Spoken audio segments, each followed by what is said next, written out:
আচ্ছা, আজকে তোমাদেরকে বলবো যে একটা কাজ করে কতটা লাভ থাকে আমাদের। তো দেখো, এই যে লেসটা লাগিয়েছি এটা কিন্তু আমার পছন্দে লাগিয়েছি, যেহেতু হাতাতে এরকম টাইপের কাজ করা ছিল, এরকম সিলভার টাইপের জরির।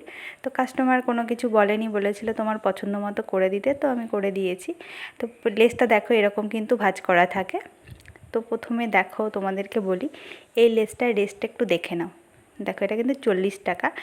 এটা কিন্তু ভেতরে ছিল যে ভাঁজটা থাকে, ফোল্ডিং করা থাকে, তার মধ্যে কিন্তু এটা লেখা ছিল, সামনে কিন্তু একদমই ছিল না, থাকলে তোমাদেরকে দেখানোর প্রয়োজনই পড়তো না। তো দেখো যখন আমি কিনে আনি তখন কিন্তু এটা 270 বা 320 এরকম সামথিং কিছু একটা নিয়েছিল।